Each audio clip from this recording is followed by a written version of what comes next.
नमस्कार, आप देख रहे हैं IBC 24। मैं हूं आपके साथ आकांक्षा पांडे। मैं हूं आपके साथ रचना नीतीश। हम आपके लिए लेकर आए हैं 20 मिनट में छत्तीसगढ़ मध्य प्रदेश की 100 बड़ी खबरें। चाहे आप छत्तीसगढ़ के हो या फिर मध्य प्रदेश के हर शहर की बड़ी खबर हम आपको दिखाएंगे इस बुलेटिन में फास्ट अंदाज में। सिर्फ 24 सेकंड में आपके शहर की हर खबर सिर्फ IBC 24 पर। तो फटाफट अंदाज में आइए देखते हैं सिर्फ 20 मिनट में 100 खबरें। इससे नहीं छूटेगी किसी भी शहर की कोई खबर। उदयपुर की घटना के बाद मध्य प्रदेश में अलर्ट जारी कर दिया गया है। सीएम शिवराज सिंह चौहान ने देर रात ADG इंटेलिजेंस की बैठक ली। बैठक में शांति व्यवस्था की जानकारी ली। साथ ही अधिकारियों को शांति व्यवस्था बहाल रखने के निर्देश दिए गए हैं। सीएम ने अफवाह फैलाने वालों पर भी सख्त कार्रवाई के निर्देश दिए। वहीं सोशल मीडिया के सभी प्लेटफॉर्म पर विशेष निगरानी रखने के लिए कहा। उदयपुर की घटना के बाद गृह मंत्री नरोत्तम मिश्रा ने DGP को कानून व्यवस्था के मद्देनजर सभी जगह नजर रखने के निर्देश दिए हैं। साथ ही कहा है कि उदयपुर की दर्दनाक घटना दरिंदगी की इंतहा है। गहलोत सरकार में कांग्रेस की तुष्टीकरण की नीति के चलते वीरों की भूमि राजस्थान का तालिबानीकरण हो रहा है। उदयपुर की घटना के बाद अब राजधानी भोपाल में भी अलर्ट जारी कर दिया गया है। रात 12 बजे के बाद ही TI को थाना छोड़ने के निर्देश दिए गए। सांप्रदायिक मामलों पर SI और उनसे बड़े अधिकारी शिकायत सुनेंगे और शिकायत का समाधान भी करेंगे। साथ ही शिकायत मिलने पर ASI को मौके पर जाकर मुआयना भी करना होगा। उदयपुर की घटना पर सांसद साध्वी प्रज्ञा का भी बयान सामने आया। सांसद साध्वी प्रज्ञा ने राजस्थान के CM अशोक गहलोत से इस्तीफा मांगा है। साध्वी प्रज्ञा कांग्रेस पर निशाना साधते हुए कहती हुई नजर आई कि हिंदू संभल कर रहे हिंदुस्तान को कांग्रेस अभी जिंदा है और देश शर्मिंदा है। उदयपुर की घटना पर नेता प्रतिपक्ष धर्मलाल कौशिक का बयान सामने आया। नेता प्रतिपक्ष धर्मलाल कौशिक ने उदयपुर घटना की निंदा करते हुए कांग्रेस पर निशाना साधा। उनका कहना है कि कांग्रेस शासित राज्यों में हिंदू समाज सुरक्षित नहीं है। नेता प्रतिपक्ष ने दोषियों पर सख्त कार्रवाई करने की मांग की। उदयपुर की घटना पर पूर्व CM दिग्विजय सिंह का भी बयान सामने आया। दिग्विजय सिंह ने ट्वीट कर पुलिस की कार्रवाई पर सवाल उठाए। दिग्विजय सिंह ने कहा कि दोषी पुलिस कर्मियों पर भी कार्रवाई करने की अपील की है। दिग्विजय सिंह ने CM अशोक गहलोत से कार्रवाई करने को कहा है। MP में निकाय चुनाव के लिए प्रचार अभियान जारी है। CM शिवराज सिंह चौहान आज उज्जैन और भोपाल में चुनाव प्रचार करेंगे। CM आज दोपहर महाकाल की नगरी उज्जैन में BJP प्रत्याशियों के लिए वोट मांगेंगे, जिसके बाद वापस भोपाल पहुंचेंगे और नरेला में जनसभा और रोड शो करेंगे। वो भोपाल महापौर प्रत्याशी मालती राय के समर्थन में जनसभा को संबोधित करेंगे। मध्य प्रदेश में नगरीय निकाय चुनाव के बहाने आम आदमी पार्टी के अध्यक्ष और दिल्ली CM अरविंद केजरीवाल की एंट्री होने जा रही है। केजरीवाल प्रदेश में चुनावी सभाएं लेंगे। 2 जुलाई को सिंगरौली में उनकी पहली सभा होगी। पंजाब के CM भगवंत मान, मंत्री मनीष सिसोदिया के दौरे भी प्रदेश में होंगे। CM भूपेश बघेल आज बैकुंठपुर और मनेन्द्रगढ़ के दौरे पर रहेंगे। विभिन्न विकास कार्यों का भूमि पूजन और लोकार्पण आज होगा। तो वहीं कटकोना और पाराडोल में आयोजित भेंट मुलाकात कार्यक्रम में भी CM शामिल होंगे। साथ ही मनेन्द्रगढ़ में स्वामी आत्मानंद स्कूल का उद्घाटन किया जाएगा। छत्तीसगढ़ के नेता प्रतिपक्ष धर्मलाल कौशिक आज तेलंगाना जाएंगे। वो BJP तेलंगाना राज्य इकाई की ओर से आयोजित संपर्क अभियान में शामिल होंगे। 30 जून और 1 जुलाई को तेलंगाना के कार्यक्रमों में हिस्सा लेंगे, जिसमें राष्ट्रीय कार्यक्रम के अलावा संगठन को मजबूत करने पर चर्चा होगी। निकाय चुनाव को लेकर नेता प्रतिपक्ष गोविंद सिंह प्रशासन और भाजपा पर बड़ा आरोप लगाया। गोविंद सिंह ने कहा कि भाजपा के इशारे पर प्रशासनिक अधिकारी कांग्रेस कार्यकर्ताओं पर झूठे मुकदमे दर्ज कर रहे हैं। कई जगह पर कांग्रेस कार्यकर्ताओं पर मामले खत्म हो चुके हैं। उसके बावजूद भी उन्हें जिला बदल के नोटिस जारी किए जा रहे हैं। पंचायत और निकाय चुनाव में बूथ कैप्चरिंग करने वालों पर अब पहले से ज्यादा सख्ती बरती जा रही है। प्रशासन ने तय किया है कि ऐसे लोगों से चुनाव खर्च भी वसूला जाएगा। पंचायत चुनाव के 25 जून को हुए पहले चरण में बूथ कैप्चरिंग करने वालों को वसूली के नोटिस भेजे जा रहे हैं। बूथ कैप्चरिंग के आरोपी आकर रकम जमा नहीं करते तो उनके घरों को जमींदोज कर दिया जाएगा। मध्य प्रदेश में 1 जुलाई से सिंगल यूज प्लास्टिक की बिक्री बंद हो जाएगी। सिंगल यूज प्लास्टिक से बने झंडे, प्लेट, कप, ग्लास बंद होंगे। इसके साथ ही मिठाई के बक्से, प्लास्टिक स्टिक पर भी प्रतिबंध लगाया जाएगा। नगरीय विकास एवं आवास विभाग सिंगल यूज प्लास्टिक की बिक्री और इस्तेमाल पर नजर रखेगा। वहीं प्रदेश में अभी 29 उद्योग ने सिंगल यूज प्लास्टिक का उत्पादन बंद कर दिया है। राजधानी भोपाल से गुजरने वाली 68 ट्रेनों में एक्स्ट्रा कोच लगाया गया है। वेटिंग में कमी लाने के चलते रेलवे ने कदम उठाया है। अतिरिक्त कोच लगने के बाद थर्ड AC और स्लीपर कैटेगरी की वेटिंग में करीब 20% तक की कमी आएगी। आने वाले महीनों में इसका असर देखने को मिलेगा। रेलवे ने गैर किराया राजस्व अनुबंधों में चुनिंदा लोग या संस्थाओं की मोनोपोली को खत्म करने के लिए ई-नीलामी की शुरुआत की। उसे रायपुर रेल मंडल में भी लागू कर दिया गया है। इसके तहत रायपुर रेल मंडल में प्रमुख स्टेशनों पर 2 पहिया और 4 पहिया वाहनों के लिए टेंडर ई-ऑक्शन के माध्यम से करने का फैसला किया गया। मध्य प्रदेश में एक बार फिर से कोरोना मरीजों की रफ्तार बढ़ने लगी है। प्रदेश में बीते 24 घंटे में 93 नए मरीज सामने आए हैं। सबसे ज्यादा 46 मरीज इंदौर में मिले हैं। वहीं राजधानी भोपाल में 17, जबलपुर में 7 नए मरीजों की पहचान हुई, जिसके बाद अब प्रदेश में एक्टिव मरीजों की संख्या बढ़कर 490 हो गई है।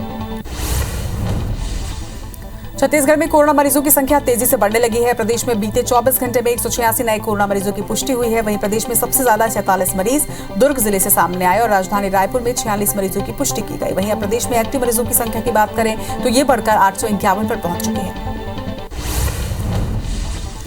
देश में अब 7 से 11 साल के बच्चों को भी कोरोना वैक्सीन लगने की शुरुआत हो चुकी है। कोवोवैक्स को आपात उपयोग के लिए अनुमति मिल गई है। छत्तीसगढ़ में भी 7 से 11 साल के बच्चों को वैक्सीन लगाने की तैयारी है।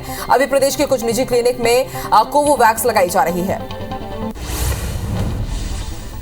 रायपुर में सरकारी कर्मचारियों की हड़ताल की वजह से दफ्तर में कामकाज ठप हो गया है। रायपुर कलेक्टर समेत सरकारी कार्यालयों में कामकाज ठप पड़ा हुआ है। सभी कर्मचारी छुट्टी लेकर हड़ताल में शामिल हुए हैं, जिसकी वजह से कामकाज को लेकर आए लोग परेशान हो रहे हैं। बीजापुर के तोयनार थाना क्षेत्र में नक्सलियों ने सरपंच की हत्या कर दी है। कहा जा रहा है कि नक्सलियों ने सरपंच पृथ्वीराम कुरियाम का पहले अपहरण किया, इसके बाद गला घोंटकर उसकी हत्या कर दी। पुलिस मुखबिरी का आरोप लगाकर हत्या करने की बात सामने आ रही है। वहीं एसपी का कहना है कि घटना की जांच की जा रही है। अंबिकापुर में एक दर्दनाक सड़क हादसा सामने आया, जहां पर तेज रफ्तार ट्रक ने एक कार को टक्कर मार दी। हादसे में कार सवार 2 लोगों की मौत हो गई है और 3 लोगों की हालत गंभीर बताई जा रही है। वहीं घटना के बाद ट्रक चालक मौके से फरार है। अंबिकापुर बिलासपुर मार्ग पर यह हादसा हुआ। वहीं उदयपुर और तारा थाना पुलिस आगे की कार्रवाई कर रही है। रायपुर स्मार्ट सिटी लिमिटेड और नगर निगम की बहुत बड़ी लापरवाही सामने आई है। दरअसल इन दिनों रायपुर में फैंसी खंभों और स्ट्रीट लाइट के लिए कई जगह सड़क काटकर वायरिंग की जा रही है। वायरिंग के लिए सड़क को रात में पूरी चौड़ाई में लगभग 10 इंच गहरा और इतना ही चौड़ा काटा जा रहा है। इस बीच कई जगह सड़क में लंबे गड्ढे करके छोड़ दिए गए हैं, जो रात के समय जानलेवा साबित हो रहे हैं। रायगढ़ नगर निगम ने गोकुल नगर योजना के नाम पर 1 करोड़ रुपए फूंक दिए। योजना के तहत उस जगह पर गोकुल नगर का निर्माण कर दिया गया, जहां पर मेडिकल कॉलेज का नया भवन प्रस्तावित था।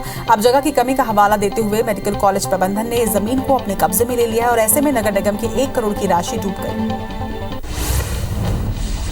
बलरामपुर के बाटा ग्राम पंचायत में आदिवासियों के साथ फर्जीवाड़ा करने वाले पटवारी को पुलिस ने गिरफ्तार कर लिया है। पुलिस के मुताबिक आरोपी पटवारी रविशंकर सिंह ने 1 साल पहले आदिवासियों की 44 एकड़ जमीन को फर्जी तरीके से रजिस्ट्री कर दिया था, जो बीते 1 साल से लगातार फरार चल रहा था। चंबल में इनामी डकैत केशव गुर्जर की फिर एंट्री हो गई है। डकैत केशव गुर्जर ने सड़क ठेकेदार और मजदूरों से लूटपाट की। इसके साथ ही एक पेट्रोल पंप संचालक को भी डकैत ने धमकी दी है। डकैत की एंट्री से आसपास के ग्रामीणों में दहशत का माहौल है। बता दें कि डकैत केशव गुर्जर पर 1,20,000 रुपए का इनाम है। पेंड्रा में 3 दिन पहले मिली अज्ञात लाश की शिनाख्त अब तक नहीं हो पाई है। पुलिस मृतक की पहचान करने में नाकाम साबित हुई है। दरअसल 3 दिन पहले गुजर नाला के पास रेत में दबी लाश मिली थी। पुलिस ने इसे हत्या कर लाश छुपाने की आशंका जताई है, लेकिन मृतक की पहचान अब तक नहीं हो पाई है। पुलिस जल्द पहचान कर आगे की कार्रवाई करने की बात कर रही है। रायगढ़ में जिला शिक्षा अधिकारी ने लिपिक को निलंबित कर दिया है। इसके साथ ही बीईओ को भी शो कॉज नोटिस जारी किया गया। दरअसल पुसौर ब्लॉक में शिक्षा विभाग के एक लिपिक ने 25 लाख की शासकीय राशि बैंक से आहरण कर लिया था, लेकिन उसे राशि को कहां खर्च किया इसे का कोई लेखा जोखा नहीं मिला। इसके साथ ही मामले की जांच के आदेश भी दिए गए। रीवा के सिमरिया थाना क्षेत्र में 3 साल की मासूम के साथ दुष्कर्म का मामला सामने आया है। पुलिस के मुताबिक बच्ची अपने मामा के घर घूमने गई थी, जिसके साथ पड़ोस में रहने वाले युवक ने वारदात को अंजाम दिया, जिसकी शिकायत परिजनों ने थाने में की, जिसके आधार पर पुलिस ने आरोपी को गिरफ्तार किया। छत्तीसगढ़ में अब तक के सबसे बड़े बैंक घोटाले मामले में गिरफ्तार 6 आरोपियों को कल कोर्ट में पेश कर दोबारा पुलिस ने रिमांड पर लिया है। रायपुर और हैदराबाद से गिरफ्तार किए गए आरोपियों को पुलिस ने कोर्ट में पेश किया और रायपुर से गिरफ्तार 5 आरोपियों के रिमांड पुलिस ने 30 जून और एक अन्य को 1 जुलाई तक के लिए लिया है। रायपुर में सरकारी नौकरी लगाने के नाम पर लाखों की ठगी करने वाले दंपति को पुलिस ने गिरफ्तार कर लिया है। राधो तालाब के रहने वाले अजय बाघी ने रिपोर्ट दर्ज कराई थी। पुलिस के मुताबिक रोनी ब्राउन और उसकी पत्नी ने पीड़ित से 7 लाख रुपए की ठगी की थी और घर में ताला लगाकर फरार हो गए थे। जांजगीर के पामगढ़ थाना क्षेत्र में लापता बुजुर्ग की लाश मिली है। 1 दिन पहले लापता हुए 70 साल के बुजुर्ग के घर के कुएं से ही शव बरामद हुआ है। सूचना के बाद पुलिस मौके पर पहुंचकर शव का पंचनामा किया, जिसके बाद शव का पोस्टमार्टम करवाया गया। वहीं पोस्टमार्टम रिपोर्ट आने के बाद पुलिस आगे की कार्रवाई करने की बात कह रही है। पामगढ़ थाना क्षेत्र के रसौटा गांव का ये मामला बताया जा रहा है। डोंगरगढ़ की छुरिया के सीएम स्वावलंबन योजना के तहत बनी 100 दुकानों के आवंटन पर फर्जीवाड़ा का मामला सामने आया है, जिसको लेकर हाईकोर्ट में सुनवाई हुई और कोर्ट ने आवंटन के आदेश पर स्टे लगा दिया है। बता दें कि सड़क चौड़ीकरण के नाम पर तोड़ी गई दुकानों को दोबारा बनाया गया था, जिसके आवंटन में फर्जीवाड़ा किया गया।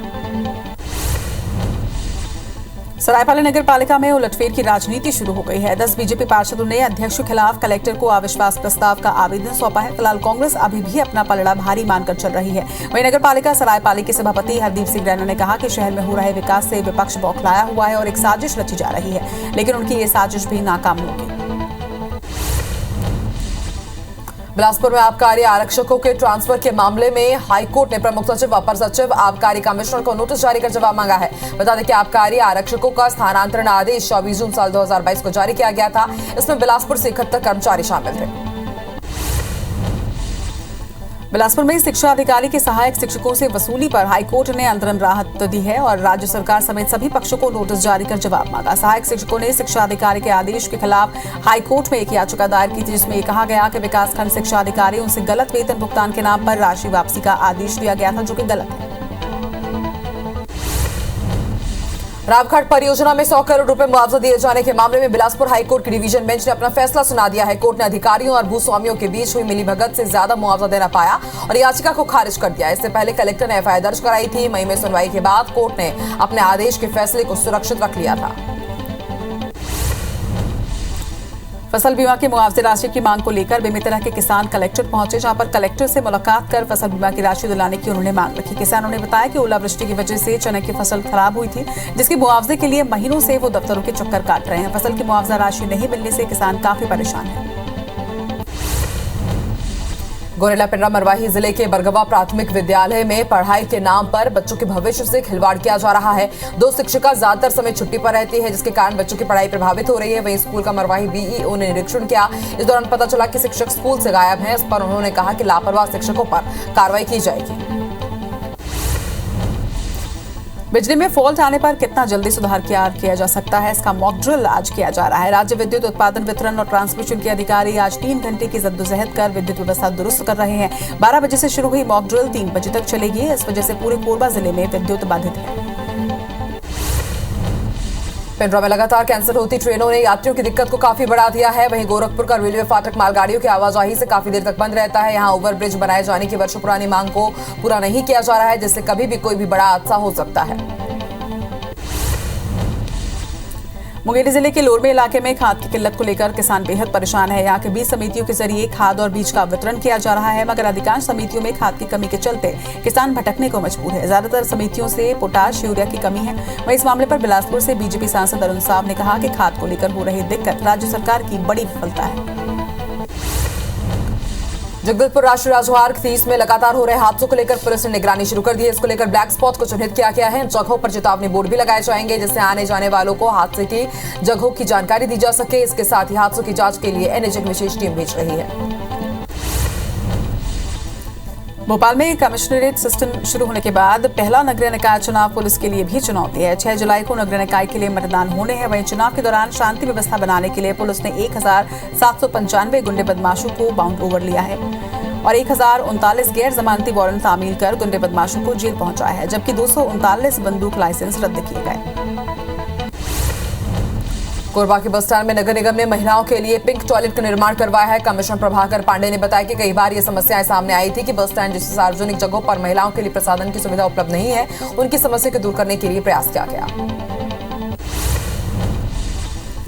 महिलाओं की समस्याओं के निराकरण के लिए हेल्पलाइन नंबर 1090 को डायल 100 के साथ मर्ज किया गया। प्रदेश स्तरीय महिला सेल शाखा ने 1090 को अपग्रेड किया है। भोपाल में एडीजी महिला सेल प्रज्ञा ऋचा श्रीवास्तव का ये कहना है कि रेप पीड़िता महिलाओं की शिकायतों का निराकरण किया जा रहा है। पीड़िता हेल्पलाइन नंबर और लिखित शिकायत भी कर सकती है, जिस पर तत्काल कार्रवाई की जाएगी। माउंट आबू स्पर्धा में राज्य के 4 बेटियों में मेडल जीतकर क्षेत्र का नाम रोशन किया है। दौड़ और आर्टिफिशियल क्लाइंबिंग में बेटियों ने पदक जीता है। राज्य की बेटियों ने गोल्ड, सिल्वर और ब्रोंज छत्तीसगढ़ के नाम किया। इस प्रतियोगिता में अलग अलग राज्यों के खिलाड़ियों ने हिस्सा लिया। 4 मेडल पर कब्जा करने से क्षेत्र में खुशी का माहौल है। मध्य प्रदेश में मौसम विभाग ने बारिश का अलर्ट जारी किया है। प्रदेश के कई हिस्सों में आंधी तूफान और गरज चमक के साथ बारिश हो सकती है। शिवपुरी, नीमच, गुना, श्योपुर, मंडला और जिलों में बारिश की संभावना है। वहीं मंदसौर, राजगढ़, आगर, अशोकनगर, छतरपुर, पन्ना और बालाघाट में भी बारिश की संभावना जताई गई है। साथ ही दतिया, ग्वालियर, भिंड, बुरहानपुर, सीधी, सिंगरौली जिले में भी बारिश का अलर्ट जारी किया गया है। छत्तीसगढ़ में मानसून पूरी तरह से सक्रिय नहीं हो पा रहा है। हालांकि मौसम विभाग ने दक्षिण बस्तर के कुछ इलाकों में भारी बारिश की चेतावनी दी है। मौसम वैज्ञानिकों के मुताबिक छत्तीसगढ़ में फिलहाल मानसून कमजोर है, लेकिन बस्तर संभाग में बादल होने के कारण कुछ इलाकों में भारी बारिश हो सकती है। साथ ही कुछ स्थानों पर हल्की से मध्यम बारिश हो सकती है।